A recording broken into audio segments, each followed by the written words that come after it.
একটি অন্ধকার রাত আর একটি গাড়ি প্রচণ্ড বৃষ্টির মাঝে ছুটে চলেছে দ্রুত গতিতে, আর হঠাৎই সবকিছু থেমে যায়। সেই দুর্ঘটনায় একজন বিজ্ঞানী হারায় তার পুরো পরিবারকে, কিন্তু তারপর সেই বিজ্ঞানী যা করেছিল তা ছিল এক নিষিদ্ধ পরীক্ষা। এক এমন পরীক্ষা যার মাধ্যমে সে তার পুরো পরিবারকে পুনরায় জীবিত করে তুলেছিল। কিন্তু এই অসম্ভব কাজের পিছনে লুকিয়ে ছিল এক ভয়ঙ্কর সত্য। বিজ্ঞান কি সত্যিই মৃত্যুকে হার মানাতে পারে? আর সেই পথ যদি মানবতার সীমারেখা ভেঙে দিতে হয় তবে কি হবে? হ্যালো ফ্রেন্ডস, এসকেপি রিক্যাপের আজকের মুভিতে স্বাগতম। আজ আমরা আলোচনা করব 2018 সালের সায়েন্স ফিকশন থ্রিলার মুভি রেপ্লিকাসের গল্প, যেখানে বিজ্ঞান আর ভালোবাসা মিলে তৈরি করেছে এক নিষিদ্ধ পরীক্ষার কাহিনী। কিন্তু এই প্রচেষ্টার পেছনে লুকিয়ে আছে বড় বড় প্রশ্ন, নৈতিকতা, ভালোবাসা আর কর্পোরেট ষড়যন্ত্রের এক জটিল জগৎ। চলুন তাহলে শুরু করা যাক। সিনেমার শুরুতে দেখা যায় উইলিয়াম ফোস্টার এবং এড দুজনেই বায়োমেডিক্যাল রিসার্চ সায়েন্টিস্ট। তারা এমন এক প্রজেক্টে কাজ করছে যার লক্ষ্য হচ্ছে একজন মৃত মানুষের স্মৃতি, আবেগ ও অনুভূতি, অর্থাৎ তার চেতনাকে একটি রোবটের শৈলে স্থানান্তর করা। প্রথম পরীক্ষার জন্য তারা একটি মৃত সৈনিকের দেহ ব্যবহার করে। সমস্ত স্মৃতি ও মানসিক উপাদান সফলভাবে রোবটে ট্রান্সফার করা হয়। রোবটটি চালু করার জন্য প্রয়োজনীয় কারেন্ট ও প্রযুক্তিগত প্রক্রিয়াও ঠিকভাবে সম্পন্ন করা হয়। প্রথমে এক্সপেরিমেন্ট সফল মনে হলেও সমস্যা দেখা দেয় তখন যখন রোবটটি বুঝতে পারে সে একজন মৃত মানুষ ছিল এবং এখন তার শরীরে আর মানসিক অস্তিত্ব আগের মতো নেই। এই বাস্তবতাকে মেনে নিতে না পেরে সে মানসিকভাবে ভেঙে পড়ে এবং নিজেকে ধ্বংস করে ফেলে, যার ফলে প্রযুক্তিগত দিক থেকে পরীক্ষা সফল হলেও মানসিক গ্রহণযোগ্যতার অভাবে সেটি শেষ পর্যন্ত ব্যর্থ হয়ে যায়। উইলিয়ামের বস তাকে জানায় দ্রুত যদি তার গবেষণা শেষ করতে না পারে তাহলে পুরো প্রজেক্ট এবং ডিপার্টমেন্ট বন্ধ করে দেওয়া হবে। কিন্তু উইলিয়াম এবং এড উভয়ে চান না গবেষণাটি বন্ধ হোক। এরপর উইলিয়াম বাড়ি ফিরে আসে। সে পরিবার নিয়ে একটি পিকনিকে যাওয়ার প্রস্তুতি নিচ্ছিল। এখানে দর্শকরা তার স্ত্রী এবং 3 সন্তানকে প্রথমবারের মতো দেখে। তারা একসাথে পিকনিকে যায়। ফিরে আসার পথে রাতে বৃষ্টি শুরু হয়, রাস্তা ভিজে যায় এবং গাড়ি চালানো কঠিন হয়ে পড়ে। এই সময় হঠাৎ করে একটি গাছের উপর বজ্রপাত হয় এবং সেই গাছটি ভেঙে গিয়ে তাদের গাড়ির উপর পড়ে। দুর্ঘটনাস্থলে উইলিয়ামের স্ত্রী মারা যান। এরপর গাড়িটি নিয়ন্ত্রণ হারিয়ে পানিতে পড়ে যায় এবং সেখানে তাদের 3 সন্তানই মারা যায়। এক রাতের মধ্যে উইলিয়াম পুরো পরিবারকে হারায়। তিনি মানসিকভাবে বিপর্যস্ত হয়ে পড়েন, তবে কিছুক্ষণের মধ্যে নিজেকে সামলে নেন এবং সহকর্মী এডকে ফোন করেন। তিনি বলেন খুব দ্রুত ডাটা রিকভারি মেশিন নিয়ে যেন ঘটনাস্থলে চলে আসেন, কারণ উইলিয়াম জানতেন মৃত্যুর 1 ঘন্টার মধ্যে যদি মস্তিষ্কের তথ্য সংগ্রহ করা না যায় তাহলে তা স্থায়ীভাবে মুছে যায়। এড উইলিয়ামের পাঠানো লোকেশন অনুযায়ী সেখানে পৌঁছায় এবং পরিবারের অবস্থা দেখে খুবই মর্মাহত হয়। উইলিয়াম তাকে নির্দেশ দেয় যেন তার স্ত্রী ও সন্তানদের মস্তিষ্ক থেকে সমস্ত তথ্য সংগ্রহ করে সংরক্ষণ করা হয়। এড শুরুতে দ্বিধায় থাকলেও শেষ পর্যন্ত তথ্য রিকভারি করে ফেলে। এরপর উইলিয়াম ও এড তাদের ল্যাবে ফিরে আসে। সেখানে উইলিয়াম এডকে জানায় সে তার মৃত স্ত্রী ও 3 সন্তানকে ফিরিয়ে আনতে চায়, একজন বিজ্ঞানী হিসেবে নয়, একজন বাবা ও স্বামী হিসেবে। সে তার পরিবারের ক্লোন তৈরি করতে চায় যাতে তাদের শারীরিক অবয়ব ও চেহারা আগের মতোই হয়। এড বলে তুমি ভুল করছো। সে জানায় এই ধরনের মানব ক্লোন এখনও সফলভাবে করা যায়নি এবং এ নিয়ে সরকারের কড়া নিষেধাজ্ঞা রয়েছে। কিন্তু উইলিয়াম তার সিদ্ধান্তে অনড় থাকে। এড শেষ পর্যন্ত রাজি হয় কারণ উইলিয়াম তার ঘনিষ্ঠ বন্ধু এবং তার মানসিক অবস্থাও সে বুঝতে পারছে। উইলিয়াম আগে পশুদের উপর ক্লোন পরীক্ষা করলেও মানুষের ক্ষেত্রে এটি তার প্রথম প্রয়োগ। পুরো প্রক্রিয়া সম্পন্ন করতে প্রায় 17 দিনের মতো সময় লাগবে। সেটা এই ল্যাবে সম্ভব নয়। এই কারণে সে ল্যাবের গুরুত্বপূর্ণ কিছু যন্ত্রপাতি গোপনে নিয়ে নিজের বাড়িতে সেট আপ করে। তবে একটা বড় সমস্যা দেখা দেয়, তার কাছে মাত্র 3টি ক্লোন পড রয়েছে, কিন্তু ক্লোন করতে হবে 4 জনকে, অর্থাৎ পরিবারের একজন সদস্যের ক্লোন তৈরি করা সম্ভব হবে না। এই সিদ্ধান্ত নেওয়াটা তার জন্য খুবই কঠিন হয়ে দাঁড়ায়। এখানে বন্ধুরা আরেকটা বিষয় তোমাদের পরিষ্কার করা দরকার।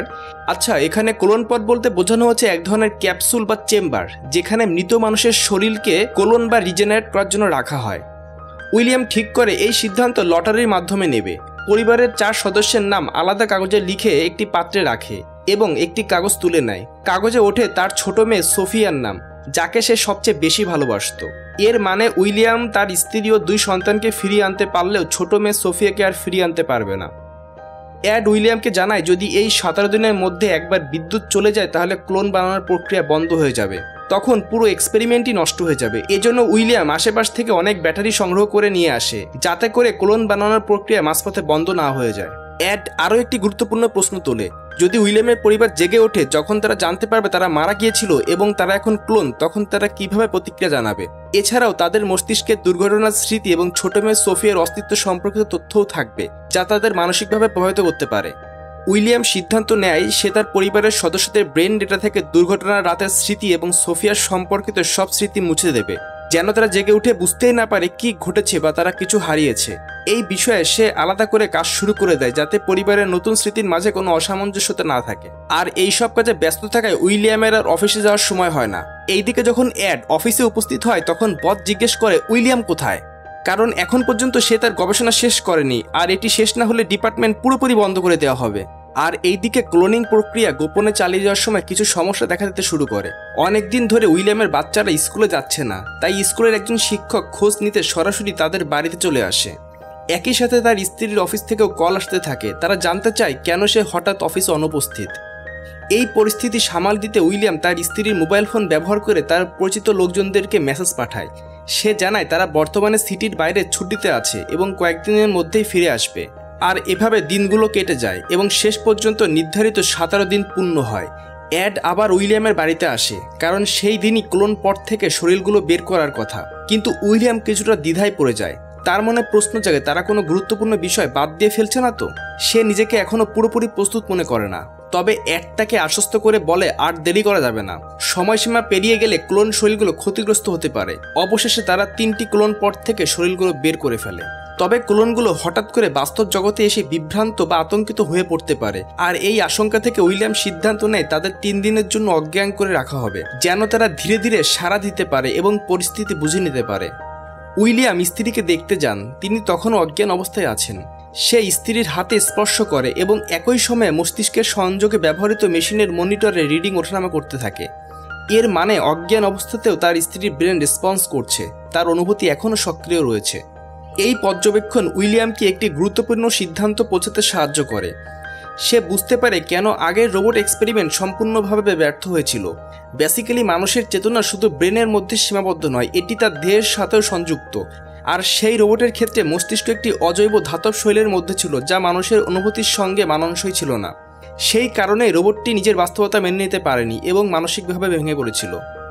এই উপলব্ধির ভিত্তিতে উইলিয়াম এখন জানে কিভাবে একটি মানুষের মস্তিষ্ককে সফলভাবে অন্য কাঠামোতে স্থানান্তর করতে হয়। তাকে শুধু মস্তিষ্কের সেই অংশের তথ্য মুছে ফেলতে হবে যেখানে দেহ সংক্রান্ত স্মৃতি সংরক্ষিত আছে, অর্থাৎ তার শরীর যে আগে কেমন ছিল সেই অভিজ্ঞতা। আর যখন এই অংশগুলো মুছে ফেলা হবে তখন সে যদি অন্য কোনো রোবোটিক বডিতেও চেতনা ধারণ করে, তার ব্রেন সেটাকে নিজের শরীর বলেই গ্রহণ করবে। এই উপায়ে উইলিয়াম মনে করে তার আগের ব্যর্থ রোবোটিক এক্সপেরিমেন্টের ত্রুটি দূর করা সম্ভব। এরপর উইলিয়াম তার পরিবারের সদস্যদের মস্তিষ্ক থেকে 2টি গুরুত্বপূর্ণ অংশের তথ্য মুছে ফেলে। একটি হলো সেই মর্মান্তিক দুর্ঘটনার স্মৃতি এবং অন্যটি হলো ছোট মেয়ে সোফিয়ার অস্তিত্ব সম্পর্কিত তথ্য। এর ফলে পরিবারের সদস্যরা বুঝতেই পারে না যে তারা একবার মারা গিয়েছিল এবং তারা এখন ক্লোন। আচ্ছা বন্ধুরা, আমার সাধারণ একটা প্রশ্ন মাথায় এসেছে, এই ক্লোনগুলির কি আমাদের মতো স্বাভাবিকভাবে বড় হওয়া সম্ভব, নাকি তারা সবসময় একই রকম অবস্থায় থাকবে? তোমাদের যদি এ বিষয়ে কিছু জানা থাকে তাহলে অবশ্যই কমেন্টে জানিয়ে দিও। এরপর আমরা দেখি উইলিয়াম সবাইকে জাগিয়ে তোলে। জেগে ওঠার পর তারা স্বাভাবিকভাবে আচরণ করতে থাকে, ঠিক যেন কিছুই ঘটেনি। উইলিয়ামের স্ত্রী এবং 2 সন্তান আগের মতো জীবনযাপন শুরু করে।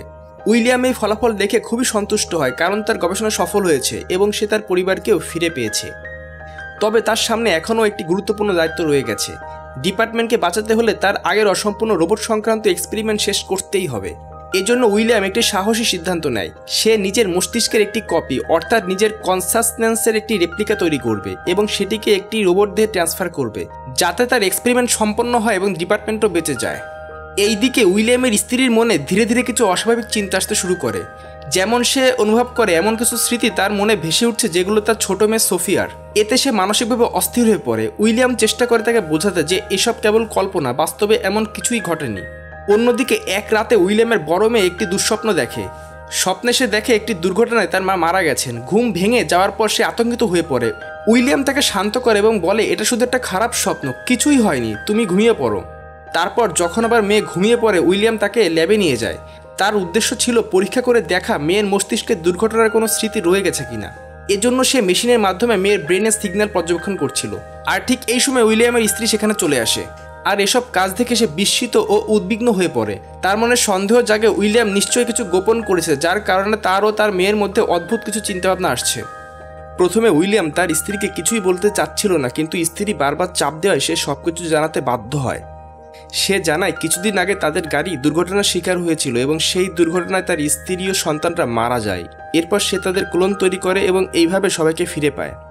এই সত্য জানার পর উইলিয়ামের স্ত্রী খুব ব্যথিত হয়, কারণ সে বুঝতে পারে সে এখন আর মানুষ নয়, বরং একটি ক্লোন। তবে পরক্ষণেই সে নিজেকে সামলে নেয় এবং ভাবতে শুরু করে যদিও সে একটি ক্লোন, তবুও তার সন্তানেরা তার কাছে আছে এবং সেটাই সবচেয়ে গুরুত্বপূর্ণ। পরের দিন উইলিয়ামের বস উইলিয়ামের বাড়িতে আসে। এসে উইলিয়ামকে বলে, আমি জানি কিছুদিন আগে তোমার গাড়ি অ্যাক্সিডেন্ট হয়েছিল এবং সেই অ্যাক্সিডেন্টে তোমার স্ত্রী আর বাচ্চারা মারা গিয়েছে।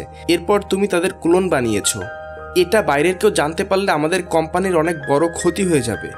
যদি তুমি চাও তোমার এই গোপনীয়তা আমি বজায় রাখি, তাহলে তোমার এই গবেষণার অ্যালগরিদম আর সফটওয়্যার আমাকে দিতে হবে। তুমি যদি এটা না করো তাহলে তোমার স্ত্রী আর বাচ্চাদের আমি মেরে ফেলবো আর এই সব তথ্য আমি ফাঁস করে দেবো, যার ফলে তোমাকে জেলেও যেতে হতে পারে। উইলিয়াম এই হুমকিতে ভয় পেয়ে যায়, তাই সে বলে, ঠিক আছে, আমি তোমাকে ওই ডিভাইস দিয়ে দিব। কিন্তু বাস্তবে সে এটি দিতে চায় না, কারণ সে জানে বসের উদ্দেশ্য ভালো নয়। তাই সে বসের উপর আক্রমণ করে এবং তাকে অজ্ঞান করে ফেলে। আর তাই সে ডিভাইসটিকে ওভেনের মধ্যে দিয়ে জ্বালিয়ে দেয়। তারপর সে তার পরিবারকে সাথে নিয়ে পালিয়ে যেতে থাকে, কিন্তু বসের সাথে অনেক লোকজন এসেছিল, তারা উইলিয়ামের পিছু নেয়। যেহেতু উইলিয়ামের স্ত্রী একজন ডাক্তার ছিল, তাই সে বলে, তুমি আমাদেরকে একটা ক্লিনিকে নিয়ে চলো। উইলিয়াম তাই করে, আর সেখানে গিয়ে সে তার সন্তানদের সেই চিপস ইলেকট্রনিক শক দিয়ে নষ্ট করে ফেলে আর তার নিজেরটা উইলিয়ামকে দিয়ে নষ্ট করায়। এরপর তারা অ্যাডের বোটের দিকে রওনা দেয়, যেখানে তারা পালিয়ে যাওয়ার পরিকল্পনা করে। কিন্তু ঠিক তখনই বস ও তার লোকজন সেখানে পৌঁছে যায় এবং উইলিয়ামের স্ত্রী ও সন্তানদের ধরে ফেলে। উইলিয়াম কিছুটা দূরে ছিল, তাই সে ধরা পড়ে না। এরপর উইলিয়াম তার পরিবারকে বাঁচাতে কোম্পানিতে আসে, যেখানে তার পরিবার এবং অ্যাডকে আটকে রাখা হয়েছে। অ্যাড ভয় পেয়ে উইলিয়াম সম্পর্কে সবকিছু বসকে জানিয়ে দিয়েছিল। বস উইলিয়ামকে জানায় এই এক্সপেরিমেন্ট মেডিকেলের উদ্দেশ্যে ছিল, এটার জন্য ইউএসএ গভর্নমেন্টের ফান্ড ছিল, কারণ তারা ইউএসএ আর্মির জন্য এরকম কিছু বিপজ্জনক সৈনিক তৈরি করতে চাচ্ছিল। তারা এমন সৈনিক তৈরি করতে চায় যাদের শরীর বারবার পুনরায় তৈরি করা যায়, মৃত্যুর বাইরে আলাদা একটি অস্তিত্ব থাকবে। এখন তোমাকে সেই ডিভাইস আমাকে দিতে হবে। কিন্তু উইলিয়াম এমনটা করতে চাচ্ছিল না, এজন্য বস অ্যাডকে উইলিয়ামের সামনে গুলি করে দেয় আর অ্যাড সেখানেই মারা যায়। এরপর সে উইলিয়ামের পরিবারকেও মারতে যায়। এই পর্যায়ে উইলিয়াম বসের শর্ত মানতে রাজি হয়ে যায়। এজন্য সে ওই ডিভাইস বানিয়ে দেয়, যার সাহায্যে যে কারো মাইন্ড থেকে স্মৃতি কপি করে অন্য যে কোনো মানুষ বা ক্লোন বা রোবটের মধ্যে স্থাপন করতে পারবে। এরপর সে সেটা বসকে দিয়ে দেয়, কিন্তু তারপরেও বস উইলিয়ামের পরিবারকে মারতে যাচ্ছিল। আর ঠিক তখনই উইলিয়াম তার রেপ্লিকা মানে নিজের মাইন্ড বসানো রোবটকে সেখানে ডেকে নেয়। আসলে সেই রোবটকে উইলিয়াম নিজের ব্রেন থেকে কন্ট্রোল করতে পারত। এই রোবট অতি শক্তিশালী এবং গুলিও যার উপর কাজ করে না, এজন্য সে উইলিয়ামের বসের সব লোকজনকে মেরে ফেলে। আর সুযোগ পেয়ে উইলিয়াম সেখান থেকে তার পরিবারকে নিয়ে বেরিয়ে আসে। পরিবারকে গাড়িতে রেখে উইলিয়াম আবার সেখানে যায়। সেখানে গিয়ে দেখে রোবট বসের অবস্থা খারাপ করে দিয়েছে, মানে মরতে মরতে বেঁচে আছে। উইলিয়াম তার কাছে আসলে বস বলে, আমি মারা যাচ্ছি, কিন্তু আমি মারা যাওয়ার পর ওই লোকেরা তোমাকে ছাড়বে না, কারণ তারা তোমার ব্যাপারে সব কিছুই জানে। উইলিয়াম তাকে বলে, আমরা একটা ডিল করতে পারি, 17 দিনের মধ্যে আমি তোমার একটা ক্লোন তৈরি করে তোমাকে জীবিত করতে পারি। ওরা কিছুই জানবে না যদি তুমি আমি মিলে ব্যাপারটা গোপন রাখি। এর ফলে তুমি একটা নতুন জীবন ফিরে পাবে। এরপর তুমি আমার রোবটকে সাথে নিয়ে অনেক ক্লোনও বানাতে পারবে আর অনেক ধনীও হতে পারবে, কিন্তু তার পরিবর্তে তুমি আমাকে এবং আমার পরিবারকে চিরকালের জন্য মুক্তি দেবে। বস এতে রাজি হয়ে যায়। এরপর উইলিয়াম তার ক্লোন বানানোর জন্য যাচ্ছিল, তখন রোবট উইলিয়ামকে বলে, তুমি আমাকে নতুন জীবন দিয়েছো, এই কাজ আমি করছি, তুমি তোমার পরিবারকে নিয়ে এখান থেকে চলে যাও। উইলিয়াম তার বন্ধু অ্যাডকে বিদায় জানিয়ে তার পরিবারকে নিয়ে চলে যায়। এদিকে রোবট উইলিয়ামের বসকে আবার জীবিত করার কাজ শুরু করে দেয়। এরপর আমরা দেখি সে পরিবারকে নিয়ে সমুদ্র সৈকতে বসবাস করছে, যেমনটা সে চাইতো। এখন সে তার পরিবারকে নিয়ে সুখে আছে। কিছুদিন পর উইলিয়ামের বসকে দেখানো হয় সে এখন জীবিত ক্লোন। সে এখন রোবট উইলিয়ামের সাথে মিলে কাজ করছে। সে সেই সকল লোকেদের ক্লোন বানায় যারা মারা যেতে চলেছে, আর এভাবে সে অনেক টাকাও ইনকাম করছে। এদিকে উইলিয়ামকে দেখানো হয় সে তার ছোট মেয়ের ক্লোনও বানিয়ে নিয়েছে, এখন তার পুরো পরিবার তার সাথে আছে। আর এভাবে র্যাপ্লিকাস মুভিটি শেষ হয়। কিন্তু অবশেষে র্যাপ্লিকাস আমাদের এক প্রশ্নের সামনে দাঁড় করায়, একজন মানুষ কতদূর যেতে পারে তার পরিবারকে ফিরে পেতে? উইলিয়াম সেই সীমা পেরিয়ে যায়, কিন্তু এই বিজয়ের পিছনে ছিল গভীর ত্যাগ, বিশ্বাসঘাতকতা আর নৈতিকতার টানাপোড়েন। সো বন্ধুরা, তোমাদের আজকের মুভির এক্সপ্লেনেশন কেমন লাগলো অবশ্যই লাইক এবং কমেন্ট করে জানিও। খুব শীঘ্রই দেখা হবে অন্য কোনো মাস্টারপিস মুভির এক্সপ্লেনেশন নিয়ে। সেই পর্যন্ত সবাই ভালো থেকো, ধন্যবাদ।